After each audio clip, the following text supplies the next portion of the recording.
want to make sure you're not expecting the quantum computing talk here. He's just going to scare you anyway. So I was at a conference in Waterloo, and it just really scares you. So you might as well stay here and learn about what we can do today, rather than how we're going to be in trouble tomorrow. Anyways, my name's Doug MacPherson, Client Solution Advisor for Optiv in Canada. I'm the Identity and Access Management Specialist, so I work with our customers to do identity projects. And so today, the tenet today is about, as I implement solutions, can I get more out of them by integrating them, right? So at the end of the day, we tend to be pretty siloed in how we put these products in. In the identity space, so governance now is kind of going to the business. The user provisioning kind of is run by IT, and that's where the PAM guys are kind of living, and even PAM guys are almost more in the security area. So the question is, are these projects going to be implemented in these silos, or can I find ways to integrate and have use cases that I'll be able to drive more investment return for the companies? So today I'm just going to go through the need. So I won't spend a lot of time on that, but you've all seen the scary slides. Look at our Optiv reference architecture. So just to give you a context of how we see the solutions working together and how that's going to be implemented. Take a look at what the vendor picture looks like when I get those products in place for the integration, then walk through some use cases. So it's a small crowd, so if you have questions, just feel free to jump in. I guess we have about 45 minutes. So, the good. So I've been doing identity management since the late 1990s, I guess. I was with IBM. I've been at Deloitte. I was at my last job before Optiv was 5 years of SailPoint, so the leading solution in the identity governance administration area. So I believe in the technology. It's really, really hard to implement, but if you can do it properly, there's great returns to the business. And those are from the streamline that authentication experience, right? So looking at that web single sign-on, supporting multi-factor authentication, so that my users, as they get access to their applications, it's an easy interface to work as they start their mornings. As customers, it's pretty straightforward, what I'm going to deal with you when I'm working with you. So that can make a big difference in retention and ease of use for your end users. I want to increase security, so I want to be able to see across the enterprise. So these solutions are enterprise-wide. So you got to take that into consideration when you're actually doing the projects, right? So you need support across the company because I'm going to touch everybody. So I want to make sure that people understand what we're going to do and how it's going to benefit them. Reduce risks through better compliance and addressing audit findings. So the idea that I do have that central view, now I can do reports. I can look across the company. So a lot of products like SAP, Oracle Financials are pretty good at doing separation of duty policies inside the application. They can't get outside the application, right? So I want to be able to see if I've got conflicts of access, I want to be able to see across my application space and put those rules in place so that I can actually implement policy. And finally, operational efficiencies, right? So if you look at the identity space, it's kind of two sides of that coin. One side is I want to reduce risk and increase compliance. The other one is I want to do things faster and more efficiently, right? So there can be gains, in reducing costs, reducing calls to the help desk. Those kind of efficiencies I can pick up, and they should be part of the project as you're doing it.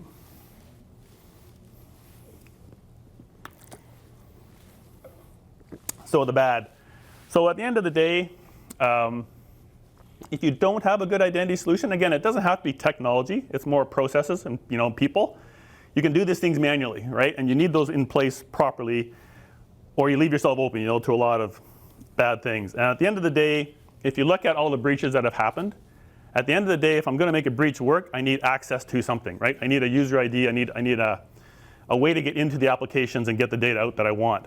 So what we see is that 81%, were through stolen or weak passwords, right? Because at the end of the day, if I want to tell my end users, okay, it's got to be a 12-digit password. It's got to have a numeric. It's got alphanumeric. It's got to have special characters in there.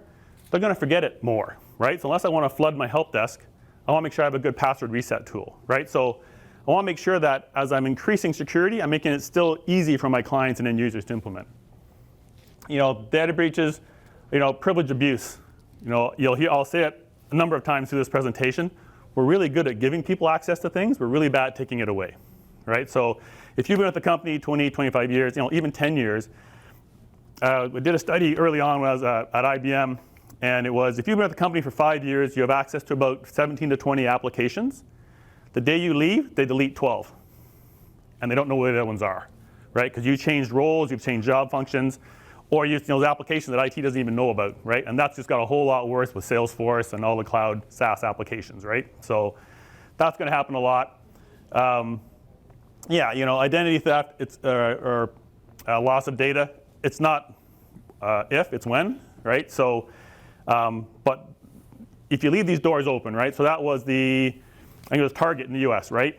They gave the guy was a HVAC guy doing the air conditioning, and they gave him an access to the system, but he just gave him the default password, right? So he does his work for 2 months and leaves, and nobody deletes that user ID and default password. In comes the hacker, gets in there, elevates his privileges, right? And they lived in there for like 18 months, I think it was, getting data out of Target, right? So what I want to be able to do is have automation around, right? So first of all, when I hire the guy, I say, okay, he's going to be here for 90 days. At the end of 90 days, he's gone, and all of his system access is gone as well.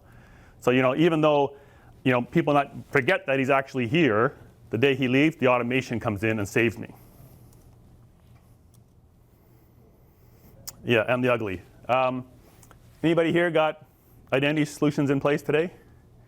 So whether user provisioning, single sign-on, privileged access, right? Like I say, 74% of the projects, the organizations believe it's too difficult, and they're hard, right? Because they are enterprise, and there's a lot of processes being changed, right? And that's the hard part. People do things the way they do. That's the way they've learned them, right? If I want to actually change that today, that's going to be a big impact on the end user. So I better give them some gains to pick up, as well as better features. So, I think at one point there's a stat going around that 90% of identity management projects fail, right? And the problem was they're all driven by IT, and they were focused on speeding things up, help desk do things better, right? So the IT guys drove it, spent $1 million on a product, spent $2 million implementing it, and then said to the business, here it is.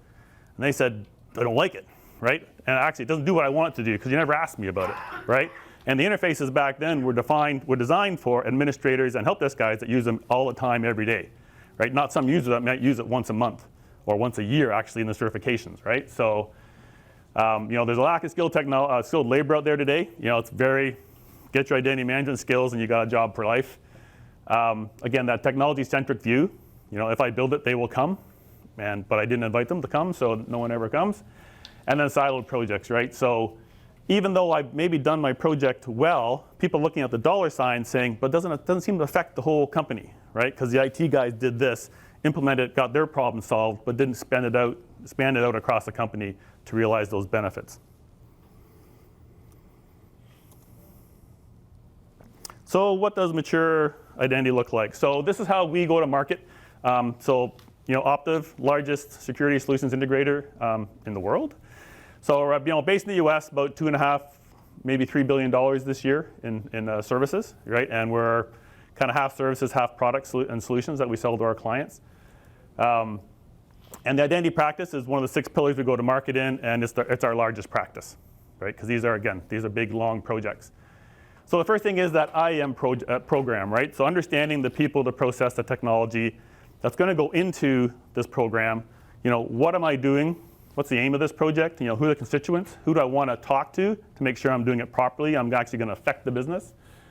And then make the plan, build it, and run it. So that's, what's the overall arching program and design around this? And then the technologies themselves. So look on the left side, identity data management. So the idea there is I want to look at the data, right? Because at the end of the day, for an identity management solution, I need the warm body, right? Who's the person I'm going to interact with? I got to find their user IDs and connect them, right? So a lot of times today, AD is pretty good because it's verbose. It's got a lot of information in there, so I can match Doug MacPherson to Doug MacPherson pretty easily. Well, how do I match Doug MacPherson to Doug Mac on the mainframe? When I was at IBM, my user ID was Doug Mac. So that could be a whole bunch of Dougs when there's 100,000 people in the company, right? So how do I make that connection? What attributes do I need to find on those systems to make that connection? So that's a lot of times we found was that people would go out and again, you could do the big directories were pretty easy to bring on board. It's the applications or Unix boxes where it was a Unix ID and a blank space. Where it's supposed to be someone's name, someone's telephone number, someone's department. But so we would do the analysis to say, yeah, you think there's something in there, but for 50% of the times, it's not there. right? So we have to go back into the process and say, how am I going to enrich this up front so that I can actually do the connections? Because again, if I'm working at scale and even thousands of users, right? If I've got a couple thousand employees, I've got tens of thousands of user IDs. And if I can't match them easily, well, someone's got to do that manually, right? And nobody wants to do that. So, that's why I want to go through that, make the data model up, identify the correlation keys, because that's the key to making this go easily. Access management. So the idea there is that I want to get access to things. So, I want to, in the technologies, single sign-on, right? So I want a window that when I log on in the morning, I log into my Windows PC or Apple or whichever I'm working on, go to my web browser, and up pops a page, and here's all the applications I'm going to use in a day, right? So I can just click on it now since I authenticated the Windows. It's going to say, okay, I know who you are. You're into Salesforce, right? Could also say, hey, you're going into a PAM solution, right? You're an administrator. I'm going to ask you for a second factor, right? Because I'm worried about you guys because the administrative guys are technical and they got a lot of risk in the access they have to the systems, right? So I want to make sure I do that properly. So, I want that authentication. I want to be able to do strong authentication.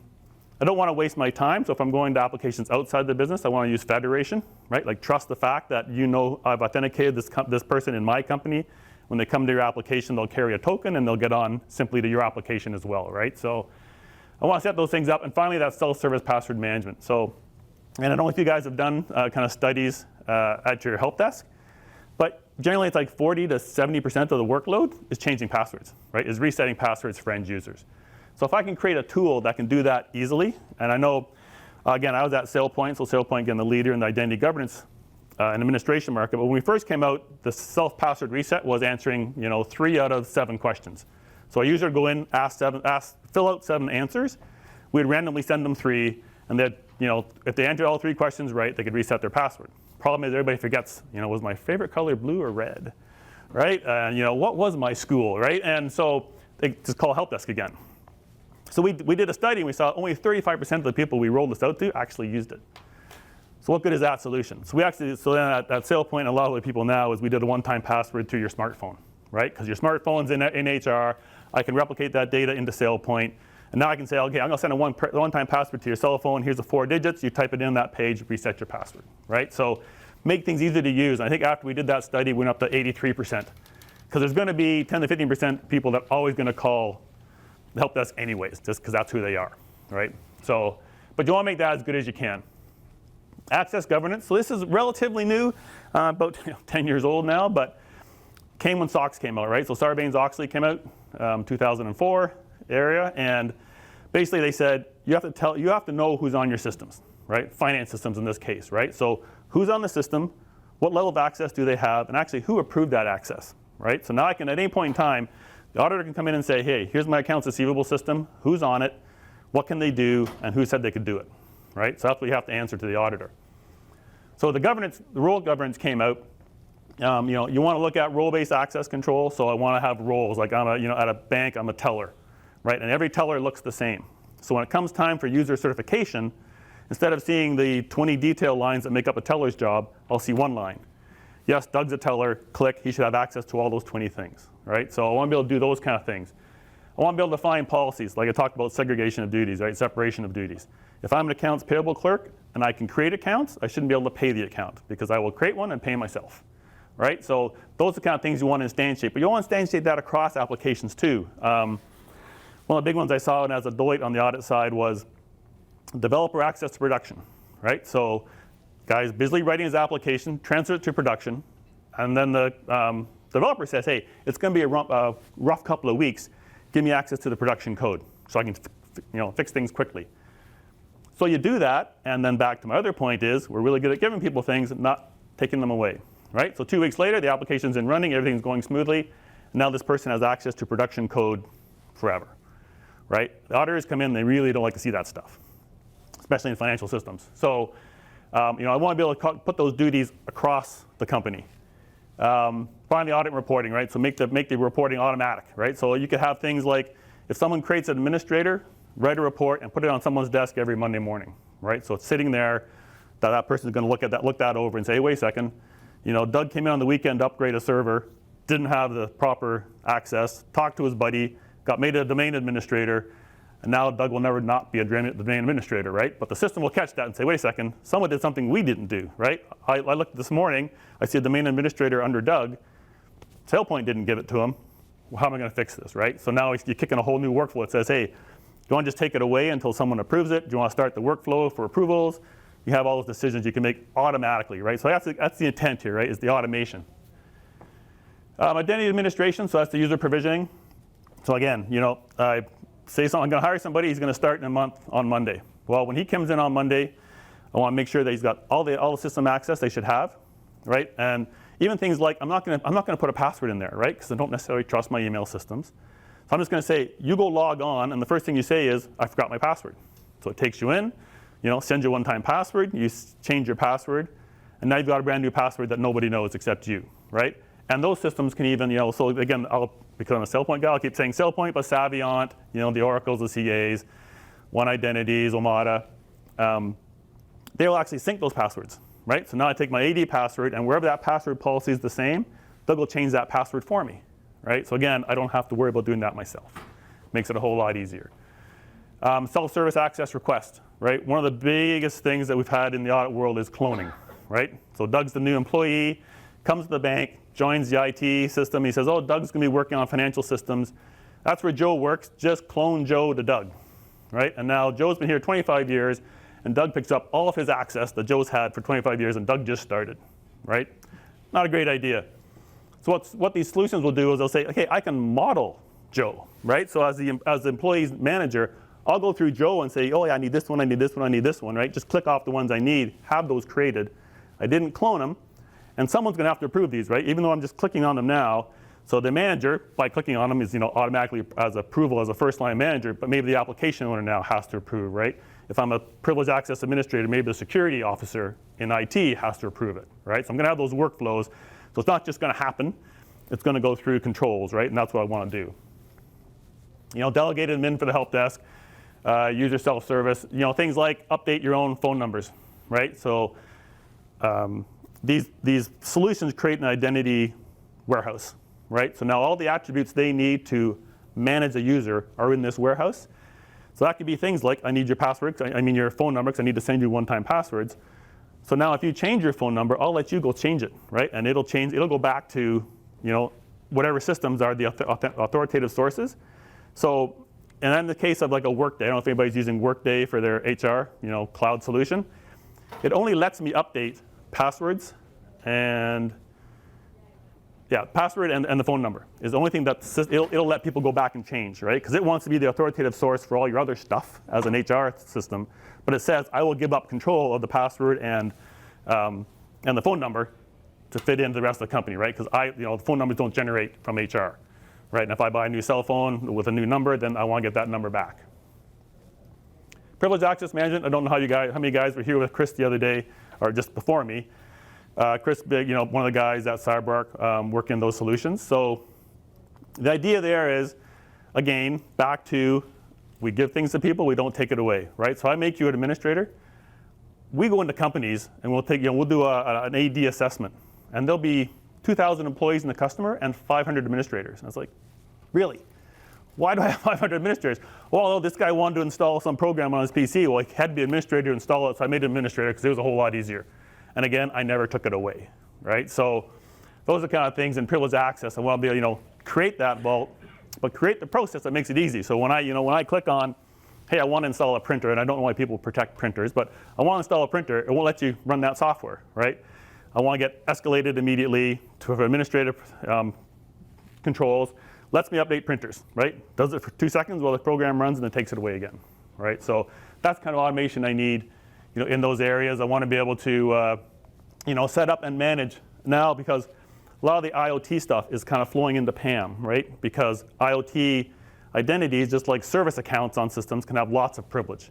So I want to make sure that I'm, creating those properly and managing them properly, and I need that extra controls I get around privileged access management. And finally, data and analytics. I don't know how many people think, when we first started this market, it was all around applications, right? If I can lock down SAP, Oracle Financials, all the different applications that I need, I'm doing pretty good. And the auditor says, okay, you're doing pretty good. What's on that server right there? That's my SharePoint server. What's on it? I have no clue. Who protects it? I don't think anybody protects it, right? Because the idea of a SharePoint server is I want to start, I want to get collaborative. I want to start, whip up a SharePoint server, an instance, get everybody on there. Who puts security on there? Nobody does, right? So they've got solutions in that area. So this is the Varonis's, the Stealth Bits, SailPoint has a solution. What they'll do is they'll look for, we call them kind of crown jewels, right? Not every piece of data is important, but financial data, PII, your privacy data. It'll scan those, your file shares, your NAS devices, your SharePoint sites, cloud storage, and look for these words, right? And if you see these words, that file should be somewhere or should have better controls upon it, right? So it'll go out there and search for those things, right? And we did it's the second largest M&A company in Canada, so mergers and acquisitions, right? Big law firm. Once a quarter, they would go to the partners in that area and present. Here's what we bought last quarter. Here's what we're going to target this quarter, right? It was sitting on a SharePoint site with no security. So if somebody in the company had said, look for this word, a bunch of things show up. Oh, what's that? Click on this PowerPoint. I'm going to call my broker, right? Because there's all the companies that they're going to target next quarter, right? So those kind of things, you want that to be well protected. So any questions? Like that's kind of how we group the 7 areas of identity. Any questions so far about where that happens? So problem is that most of these things are done in silos, right? Because they're fairly big projects. So everybody kind of gets, just let me do mine, and I'll talk to you later, right? But then once I finish my project, no one ever wants to talk, right? So how can we look at different ways I can tie these together? Because if you don't, you get things like, and these things I've been talking about so far, right? Increased dormant accounts, right? I haven't logged on in 90 days. Well, I can automate that and say, if you haven't, take it away. Or tell the person, you've got a week to tell me not to take it away, right? Orphan to privileged accounts, right? Especially privileged, orphan accounts, especially privileged. But an orphan account is an account that's not related to anybody. So Doug left the company 3 years ago. Auditors come in and said, and literally when I was at Deloitte, it'd be like, okay, this guy's dead. And he's still in your financial systems as an active user, right? Like, where's your processes? So I want to make sure I'm not doing that, right? Entitlement creeps, that's the idea. I keep giving you more access and I never take it away, right? So at the end of the day, it's like, I left IBM after 17 years, still had access to the payroll programs. That was my very first job as a programmer, right? So it's like, come on guys, we got to work a bit harder at this. Over provisioning, what you'll see, your understanding of privileged accounts, right? But I get a vault where I'm going to put all the user IDs and passwords in, right? And they're going to be encrypted in that vault. You need permissions to go in the vault to take it out and do some work, right? So what will happen though is, so great, you put a PAM solution in, your things are protected. Now the hackers come in, they can't find, there's not a spreadsheet on a Unix server with all the service accounts and the passwords in it, right? That doesn't exist anymore. It's in the vault. Cool. But now, within the vault, you've got safes, right? So the safes are kind of different projects, but people kind of say, again, because we're all lazy, I'll make these safes too big, right? So now when I give Doug access to this safe, it's not just maybe HR, it's HR and finance, or HR and marketing, or so all of a sudden I get access to all these systems I shouldn't have access to, just because it's hard, right? It's work, right? If I can automate these things, I can now get very discrete, right? So now it's just a safe for finance, it's just a safe for marketing. I could even be, even within finance, it could be just SOX finance, and then the rest of the finance stuff, right? So because my tool lets me automate, I can actually get in there and define at this granular level, right, and make better controls for my company. When's the last time, does everybody do yearly access control reports, right? So, okay, nobody. But if you're a publicly traded company, it's the SOX, Sarbanes-Oxley, in the Canadian bill, I forget what the number is, says once a year everybody has to be reviewed, what they have access to, what level, and who approved it, right? So if you're not doing that, how do you know? At the end of the day, you don't, right? And we'll go into companies and implement these solutions, and the first time we do a certification report, we actually run it to the employee. It normally just goes to the first line manager, right? And they look and say, okay, yeah, Doug's my employee, he should have these things, it's all good. Oh, that's from his old job, take it away, right? But the problem is, they don't know my old job if I'm there for 20 years. There's 4 old jobs in there, right? So the first time we send it to the employee, they delete everything they don't need anymore, right? This is my old job. It's going to go in the workflow, right? So the manager's going to look at it, but generally they're going to ignore deletes. So I don't care, it's going away. That's not my problem anymore, right? So then the manager looks at it, then the application owners look at it. So everything's approved, everything's cleaned up. So you can go to your CIO and say, hey, I deleted like 40% of entitlements out of this business, right? People that have left the company, people that have changed jobs. So you think of that whole attack surface that everybody always talks about, I just shrunk it by half, right? Because now it's just, that guy with the HVAC contract is not in the system anymore because he got deleted because he's not here anymore. So when the people looked at it, they said, yep, take it out, right? So I want to be able to do that automatically. Loss of productivity, so that's the reason these things kind of were created in the first place, 20 years ago, was the IT guys were getting blamed every day because I'd hire somebody and they'd sit in their thumbs for 3 weeks before they got access to all the systems, right? Because there's 14 different processes to request access to different things. They're talking to their buddies, trying to figure out what's going on. That's why they were created in the first place. Poor user experience, same idea, right? How do I get access to this application? Well, it's this HTTP thing, and save it in your favorites, and you can click on that later on, right? Well, if I go to these products like Okta, like Ping, they give you a nice little page there, right? And all my applications are there. They call them chiclets, or in Okta.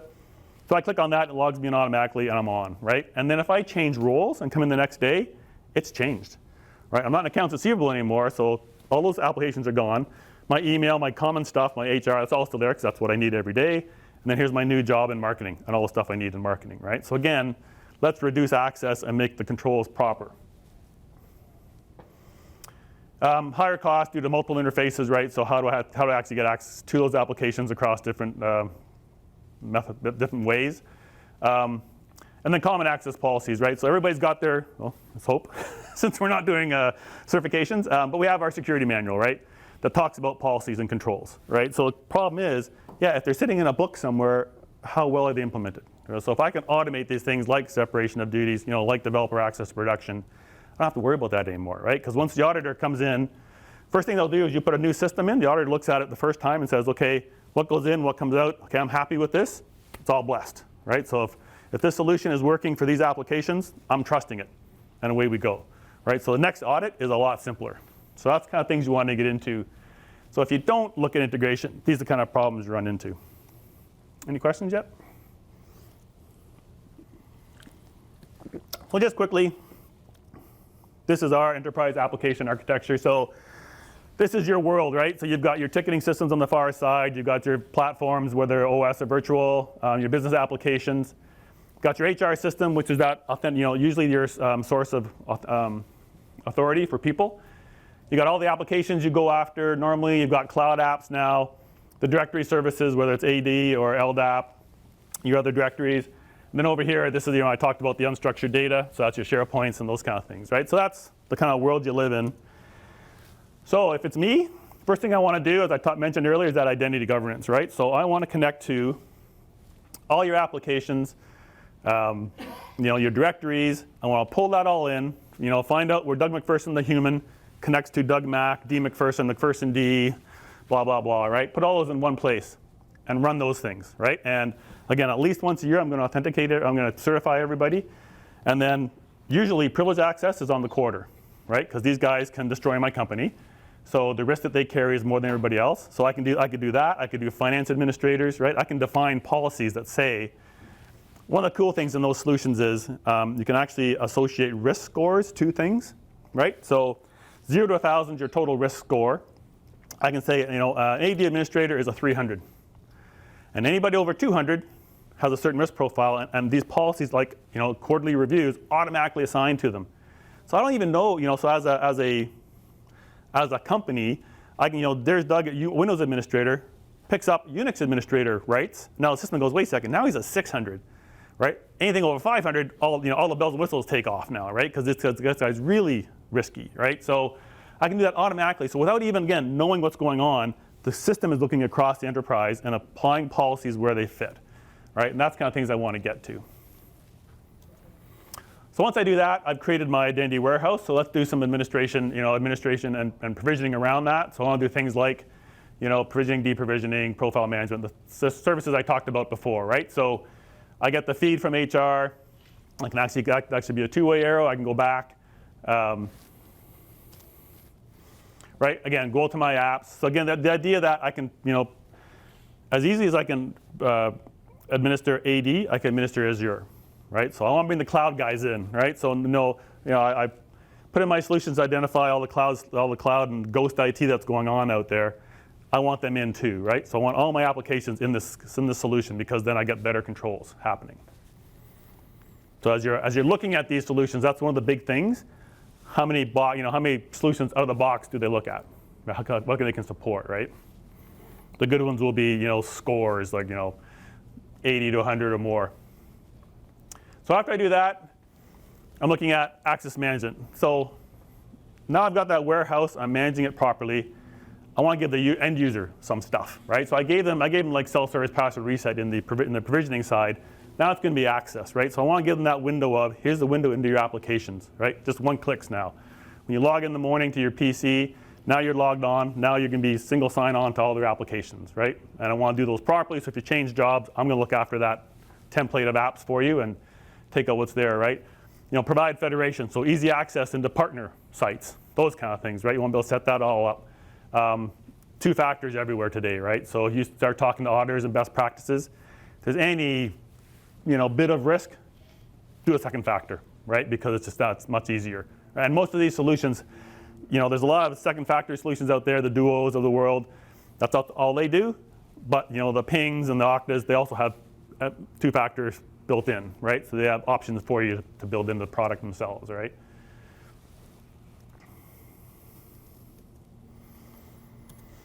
So then the data governance. So down here again, looking at the unstructured data, going into things like, look in your AD repository. How many groups do you have?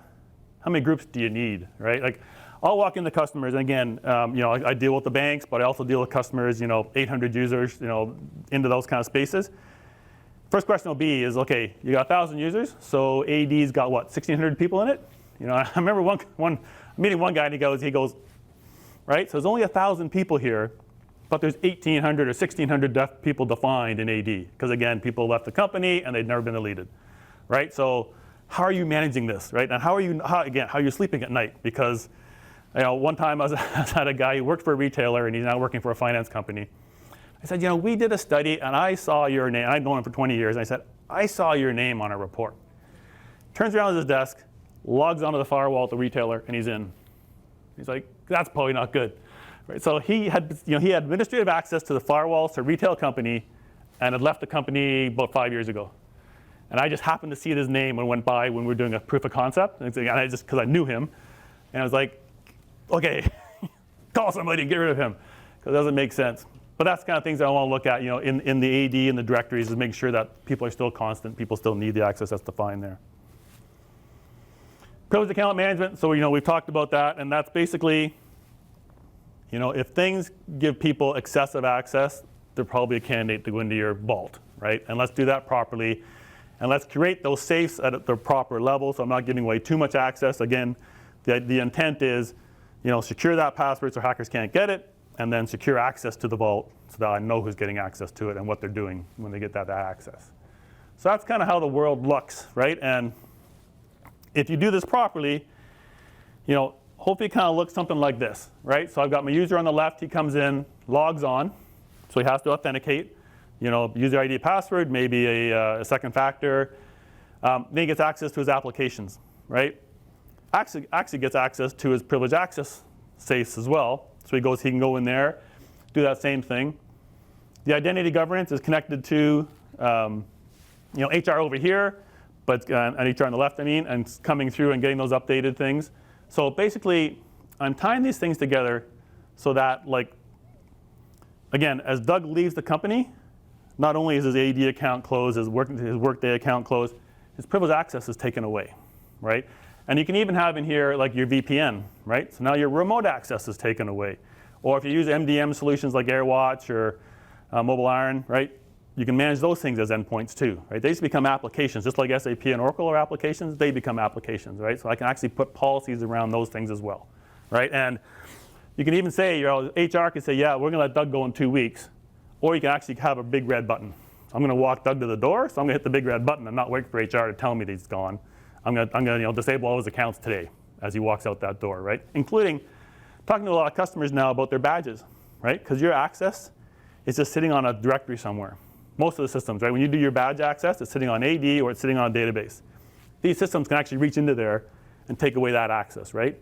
And do things like, we're working with one of the one of the big power generators in Ontario. They have rules on who can go into which facilities, right? Or which central offices for like a Bell Canada, right? So you can actually manage that. Again, it's just an entitlement. It's something you're allowed to do. If I can see that system, I can manage it, right? So the day you leave, it's all gone, right? You can't walk into another building and try and get access to stuff I didn't delete. So from there, I get the kind of real cool stuff starts to happen. We call it predictive identity, right? So I'm going to leverage identity data across security. So I'm going to let other people see that data. So for instance, I can send data from, in the identity management solution, I've got the risk score sitting there, which is it's not the first thing you're going to do. It's a maturity thing. But if you get there, I can send that score to your SIM, right? So Splunk, Q1 Radar, whichever, and say, hey, keep a list of these people because they're the guys that are over 500 in my risk score. They should be watched more diligently than everybody else, right? And I don't care who's in the list. The system will tell me who's in the list, right? Every night I'll send over a new list to Splunk or whatever and let them say, again, but the policies are there to treat them differently. When something goes wrong with these guys, I'm getting people on the phone. I'm not just making a ServiceNow call and writing a ticket. I want to make sure someone's acted, I'm going right after it, right? Anticipate user needs, right? So as you change roles, I'm going to change your access, right? So I'm going to see what's happening there. I can even do things like, I see you accessing some of the UEBAs now, like the Securonics and the Exabeams, right? They're out there finding out what's normal, right? They take about 2 months to get going, and then they say, okay, yep, Doug MacPherson does this every day, and then one night Doug's there late one night.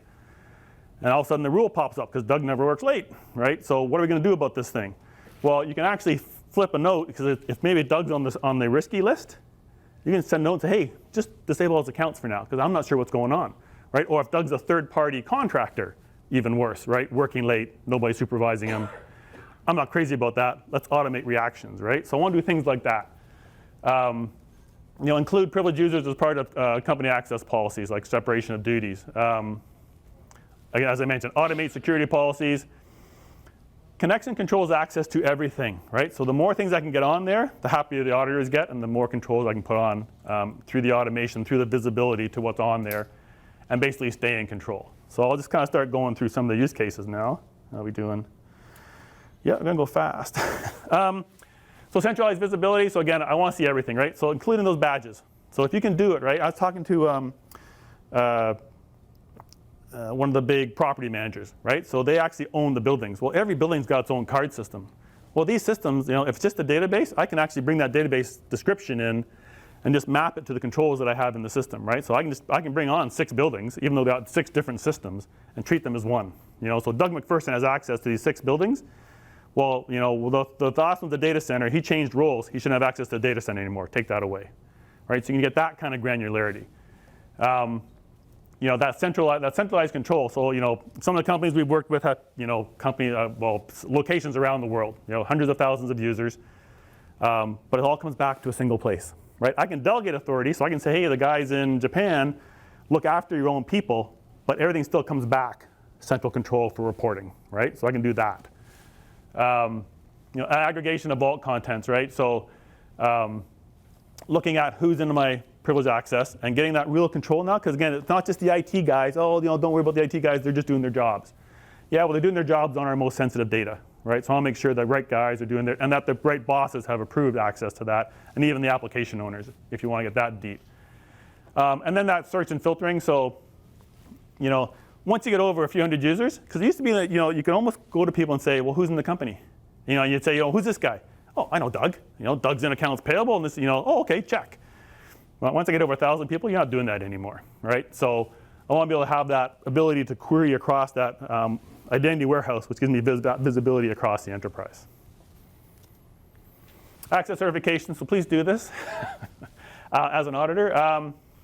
So, right user has the right access to the right systems, right? Consolidate the privileged, non-privileged users, right? So that's the kind of cool thing.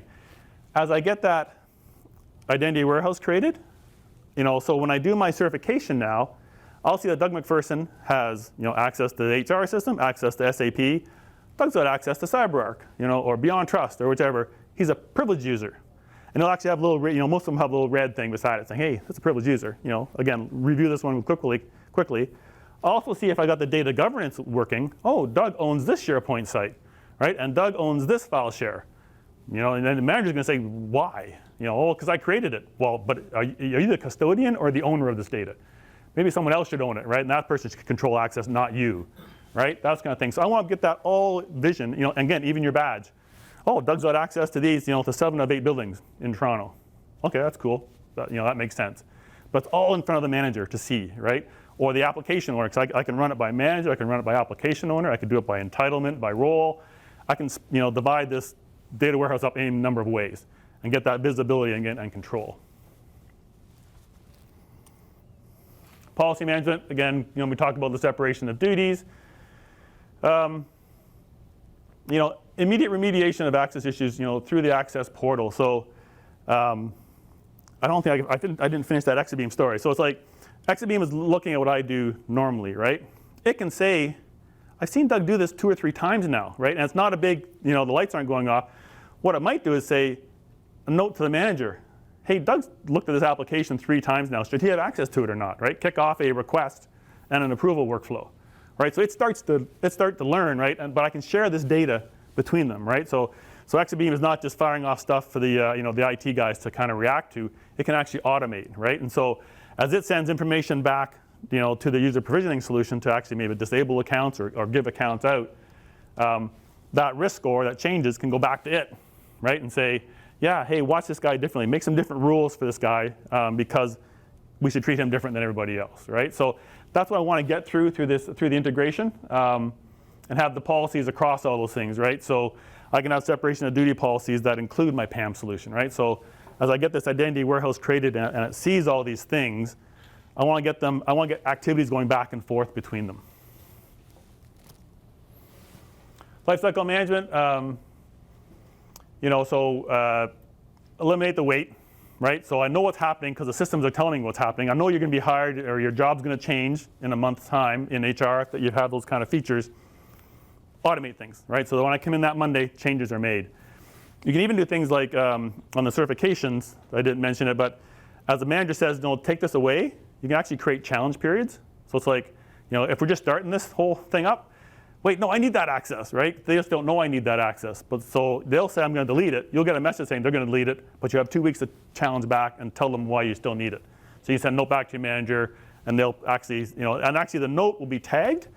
So now when that manager leaves, the next manager comes along and says, hey, why has Doug got access to this thing? Oh, there's a little note here. I'll click on it because the other manager did the research, right? So, and it's still sitting there, and it still says Doug needs access to this thing, right? So, I want that centralized control. Reduce error-prone fulfillment. Again, I talked about the data cleansing and making sure the data makes sense. That's the kind of stuff that happens when you don't have the automation, right? When it's manual people typing things in and typing them wrong. You can't rely on that. And even like simplified access requests. So again, choose people to model yourself after. Choose it by role, and just have the system display to me things that I might need access to.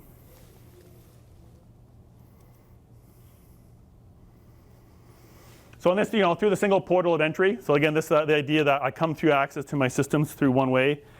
That I can have that single point of entry. I can use the tool. So the tool might say, based on your risk score from the warehouse, I'm going to ask for a second factor. I don't even know what you're doing.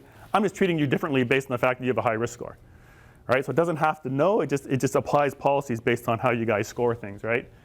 The adaptive policy. So I can say that, UEBA will know that Doug is traveling around the world, right? And can feed that back to his system. So the system will jump on him and say, oh yeah, wait a second, he's in China. Well, yeah, he goes to China, right? So I know that now. So I'm, normally that might increase the risk score, but the UEBA is saying, no, this happens regularly, the risk score will stay down, right? So you get that automation built in. So just to summarize, it's the force multiplier, right? So if I can make these systems talk together and automate things, it reduces my workload and makes the controls a lot more repeatable, right, and repeatable. And that's what you really need, right? You don't want things happening one-off. You want things automated and happening the way they should happen all the time. Talk to your enterprise risk group to understand areas of focus. And that's the big thing about identity. Pull everybody in. Like we do workshops. I was at one for a large food manufacturer, and there was over 2 days, there's kind of 25 to 30 people there. only 10 of them were IT people. Everybody else was line of business, right? People that were using VPNs to access systems, that had partners coming in to fix their food machines remotely. These people would come in over a VPN and fix, the chicken cutter upper remotely. And so you could identify those people, right? And get those requirements in. Not when I turn this thing on, it's like, well, how does my guy get in from the chicken factory fixer coming in, right? Start small and expand, right? But get those people involved. Look where your identity data can add value to your analysis, right? So as you're going through your tickets every day, fixing things and reacting to things, look and see where, hey, if I knew this about the person, and I probably do, could that fix this process and make it more manageable and easier to do? So we're right on 2:30. So I'm sticking around. I'm at the booth out there. Is there any questions? Do you guys have a next session to go to? Okay. Well, thanks for your time and attention. And